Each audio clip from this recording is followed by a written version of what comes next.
Hi, good evening, everyone. Hope everyone's having a great Thursday. Baby's still not here, so here is my discussion post.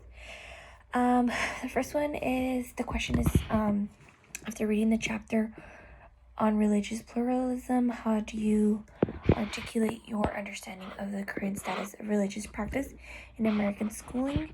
I really actually enjoyed this chapter just because it highlighted so many things that the school system has right now regarding religion and has always had that I didn't notice. For example, that we do have a teaching method that it's more towards the Christian base, and the whole thing of the teacher teaching, the students are listening and they're responding. And that is something that comes from the Christian tradition of the minister preaching, everyone listening and doing what they are told. And that is not the same in every religion. So you're able to just see it with the way we teach how Christianity has a big part of it. Another thing that I really highlighted when I was reading the chapter was our calendar. Our calendar is all based on Christian holidays. I know we're always fighting about, don't let, liberals take away our Christian holidays, but we always forget about the other religions. We're not as plural as we should be. For example, we in the calendar for schools, we always have Christmas and Easter and sometimes Good Friday, but we always forget about all of the holidays that probably the Jews have. Or I remember reading that most sports are during Friday nights, sports games, and that does not respect, I believe, the Jews the Jewish community, because they're getting ready for the Sabbath day, Friday night. So in the book, I just learned that we really do need to be more open to religions in our classroom, in our schools. For example, learning more about Ramadan. I'm trying to remember. Learning more about the Sabbath day, and I would have to look back in my book, the day that some religions don't eat until the light is gone. And it's something that needs to be more open in the classrooms and share it in the classrooms. I wrote some notes here. Let me go ahead and read a few notes. In the classrooms, we should really build more of a community of knowing every religion. Not every religion. We don't have to adapt the whole class to each individual religion, but when a teacher does find out about a religion that they don't know about, it is important to learn more about that and learn more about those who don't have religion, because you're able to understand if in their religion they are okay with critical thinking, or if they value skills like questions or they don't. Because in some cultures, they are taught not to question or talk back or think further than something. And that's why they're the ones that are quiet in class. It's not because they're trying to be a bad student, but they come from a religion, a culture that they need to be quiet or they can't talk back to the teacher. I remember an example that I read in the book, but I also remember watching it in Freedom Writers, is I think in the Native Americans, they don't give a teacher respect. They want to see who they are, learn who they are, and then they give them the respect. And I remember in Freedom Writers, when Eva was very emotional, she told the teacher, like, you as a white woman, you demand respect. Like, you just think you're going to get respect just because you're standing up there. But that's not how it works. It works that we need to know who you are before we give you respect. So that all adds up into their culture, where they come from, and their religion. Let me see. So yeah, I have here, when you find out about their religion, go ahead and learn more about it. Learn about their values in that religion, so you can build around that in your classroom. I also read that you're supposed to build your environment, your classroom, around everyone, not specifically each person, but kind of get a sense of, oh, okay, there's, let's say, 50% Christian, 10% Muslim, just kind of to understand each person, because every religion is different. And then I will go back on to anything like that if I remember. But those are a few things that I learned. Again, it was really interesting. I always thought, I've always thought about, why can't we pray in church? I mean, in school, why can't we do this that they used to do?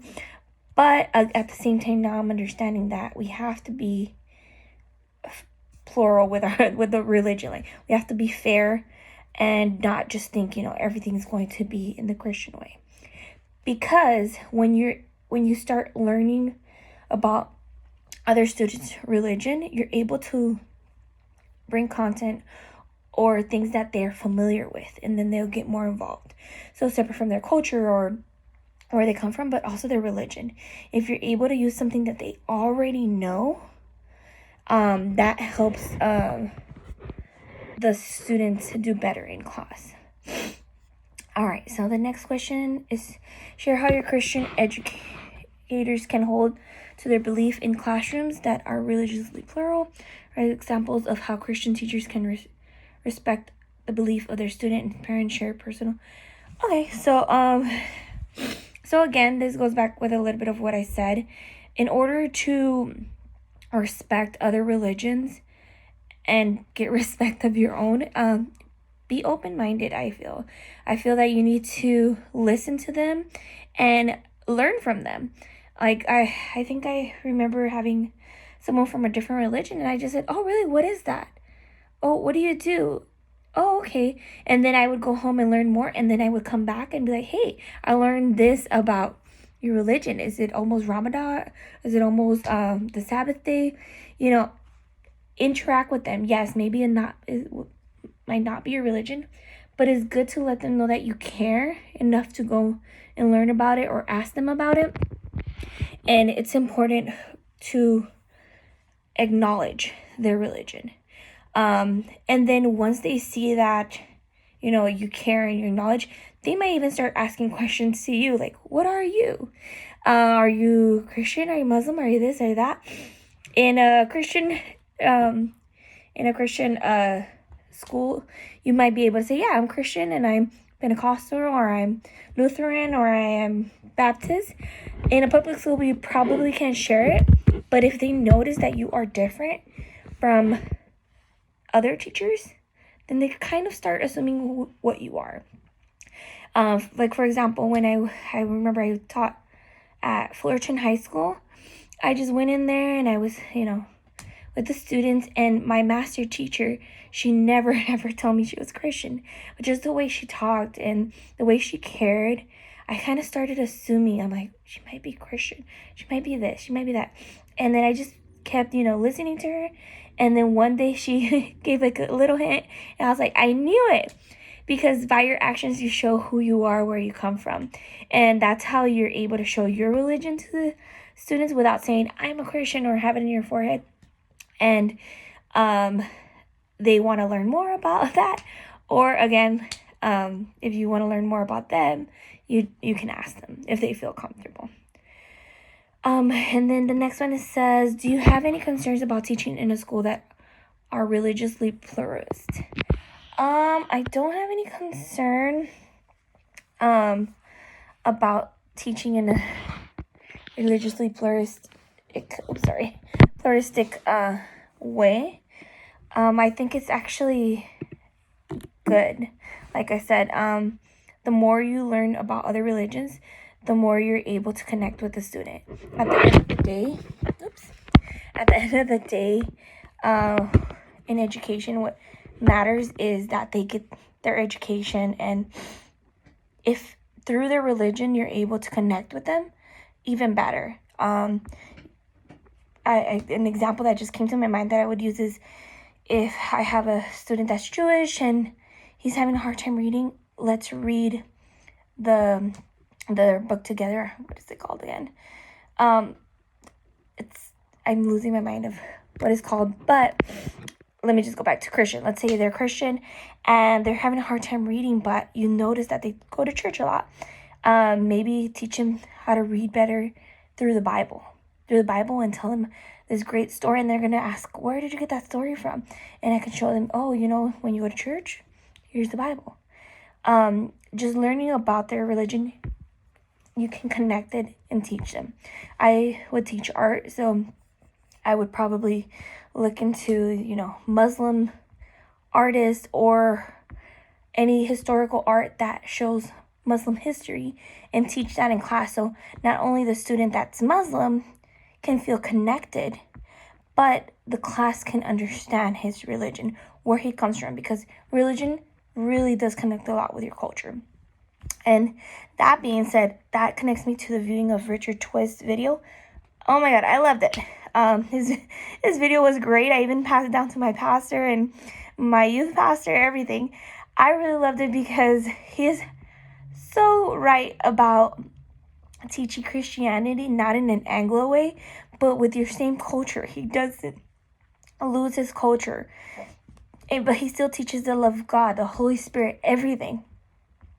So I thought it was just completely amazing how he still kept that Native American culture, and with the feathers, like he said, with the chanting, but still trying to receive the Holy Spirit. Not other spirits, but the Holy Spirit. My favorite part was when he said that they went into this cave and there was smoke, and instead of chanting to get all these spirits from their different gods, they would pray and they would get the Holy Spirit. And it was such a different encounter with the Holy Spirit, but it was so close to home that they felt it, they respected it, and they didn't feel like they were changing.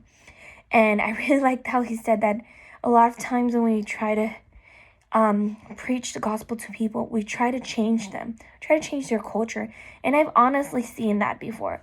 In my church is Hispanic, and we're transitioning into a modern way, but there's still a lot of people that are fighting. They're like, no, this is not it. Because they have that blood of a Hispanic culture. We have, we're loud. We have music that's faster than Hillsong. And now I understand their protest. Their protest is not that, they don't see, let's say, the modern music not being Christian or it's not enough. It's just that they're losing their culture. They're losing their culture from going from, dancing to just lifting up their hands. It's still worship, but it's not their culture. So I really, really enjoyed listening to his videos and just learning how to be Christian, but still keep who you are. And I think that goes back to what I read in the book, is students can learn here in America, where we have freedom of all religions, but still keep their religion, still keep their culture. They don't have to be like an Anglo or a white American educator or white American Christian. They can still keep their culture wherever they're from. Let me see. I wrote a couple of notes. I just want to see if I got everything. So yeah, I really enjoyed the book reading this time, and I really enjoyed Richard Twist. I learned a lot of things that I will be taking back to my church, and I will be trying to read the One Church, Many Lives that he wrote. But let me see. So yeah, and then also I did like the Tale of Two Teachers, and how she spoke about have a diversity, and how teachers should have training in diversity. She did touch a base that really touched to heart, that about not knowing where she wants her kids to go to, because she experienced for example, the part where she said that they said she was pretty smart for a black girl. That really touched me, because I've been for a couple of months thinking what's going to happen with my son.